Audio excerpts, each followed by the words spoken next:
Hello and welcome. What we're going to be looking at within this lesson is we're going to be looking at a lot of the events that lead to the Civil War and actually the outbreak of conflict. And really what we're going to be focusing on in this one are Lincoln, the concept of secession, and then really the beginning of the war. At the end of this lesson, students will be able to review the causes and consequences of the Civil War, identify the characteristics that define and differentiate regions. The terms that students should know at the end of this lesson are Jefferson Davis, John C. Breckinridge, the election of 1860, the Confederate States of America, the Crittenden Compromise, and Fort Sumter. So in 1860, Jefferson Davis, who was from the state of Mississippi, convinced Congress to adopt resolutions restricting federal control of slavery in the territories. These resolutions also prohibited Congress or any state from interfering with slavery where it already existed. So here once again, as we move into, and if we see the year 1860, we know that we're very, very, very close to the outbreak of war. And the fact that we continue to see this pushing to restrict the control of slavery, we see where the South is really headed with this. And the main focal point of this is in trying to ensure their way of life and trying to ensure that their economic model is not really disturbed by the North, where they are very actively at this point. The abolitionist movement is huge at this point, trying to end slavery throughout the entire United States.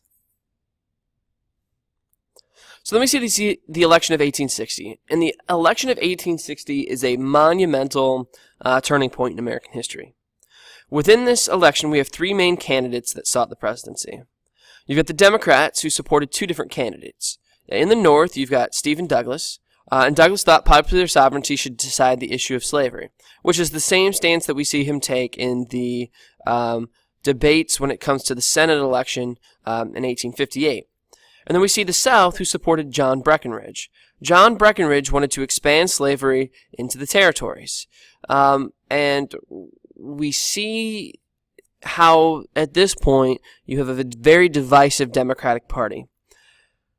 Now, one of the things that happens when you generally have three candidates is that one candidate is there to screw the entire election up. And it's just kind of the way that the American system works. And we'll see why this is. So the Republicans supported one candidate by the name of Abraham Lincoln. Lincoln felt that slavery should not be allowed into the territories, which is once again the same position that he took going into the debates in 1858 in that Senate election. Lincoln is able to win the election of 1860 despite not carrying a single southern state. He was not even on the ballot in many of these southern states, and he's still able to win the presidency. And that is because since Stephen Douglas and John Breckinridge split the Democratic vote, neither of them are able to gain enough electoral votes to be able to beat Abraham Lincoln. And Abraham Lincoln, who is able to carry all of the northern states, is able to get enough electoral votes to be able to get him the majority to allow him to win the White House. So, despite he has zero southern support, Lincoln wins and becomes president. And this really freaks the South out. So let's real quick look at some pictures of who these individuals are so we've got a better understanding of who they are. So here we've got Stephen Douglas, who once again participated in the debates with Lincoln in 1858. We've got John Breckinridge. This is the other Democratic candidate from the election of 1860. And we have Abraham Lincoln, who at this point is sporting his trademark beard.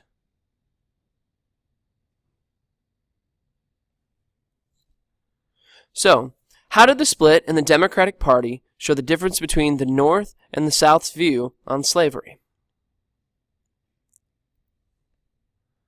So, with the election of 1860, we really are headed for collapse. On December 20th, 1860, South Carolina held a convention to decide the fate of their union with the United States. In a unanimous decision, it was decided that South Carolina would secede from the Union. And when you look at the history of South Carolina, it's really not all that surprising that they're the first state to secede, because this is a state that, as other issues have gone throughout the about a little less than 90 years of American history at this point, is that they really looked for opportunities to leave when they were unhappy with what was going on in the country. Over the next few weeks, 6 more southern states would secede. Not all seceded with as much unity as South Carolina displayed, but there was an overwhelming majority of individuals within those states who felt that their time within the Union was over. So then we have the formation of the Confederate States of America, and this happens in February of 1861. In the Constitution passed by the CSA, it explicitly outlined their rights and their ability to secede if they desired. It also guaranteed the right of southern states to maintain slavery. One of the things that is often overlooked within this is, as individuals try and downplay the role of slavery within the Civil War, is the fact that the Vice President of the Confederate States very clearly stated that he felt that the formation of this country was based upon the idea that blacks were inferior to whites and that they needed to hold them in a state of servitude in order to be able to help them and make sure that they didn't hurt themselves because of how ignorant and unprepared they were to live a free life. So when we see these types of concepts going on, it's very important to realize how important slavery really was in the formation of the CSA. So like we said, we have the formation of the Confederate States of America. And this is the official flag of the Confederate States of America. As you know, in the top left-hand corner, there is the Confederate battle flag. This flag went through many iterations before you actually end up with this version of the flag. At one point, the red bar on the right-hand side wasn't there. And the reason that red bar was added on the right-hand side is because many people saw the entire field of white and thought they were surrender flags, which ended up causing a lot of confusion during battles. So in order to try and stem war, in order to try and stop this war from happening, John Crittenden proposed a new constitutional amendment. And this amendment was to allow slavery in Western territories and federal reimbursement for runaway slaves. The Crittenden Compromise was narrowly voted down, and this was because of the strong Republican control within the Congress.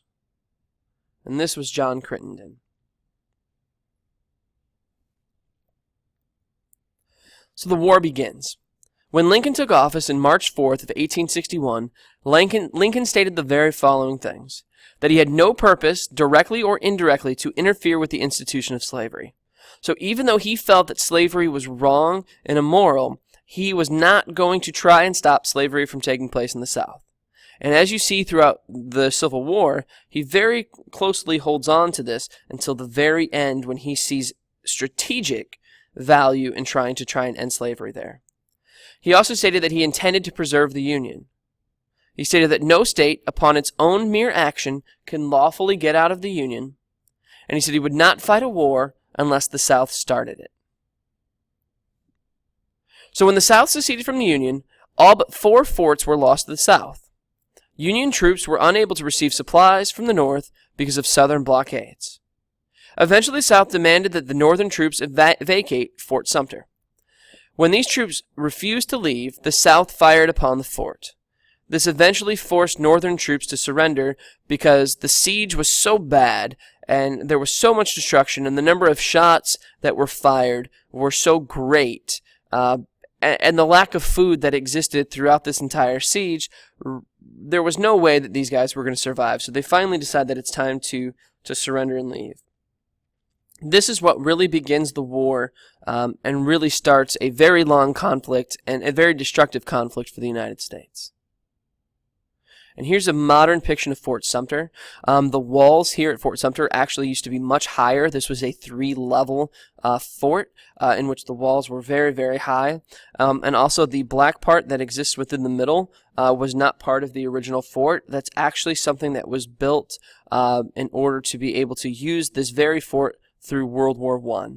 So to do our final standard check here, if you had to tell an alien with one word what caused the Civil War, what would you say?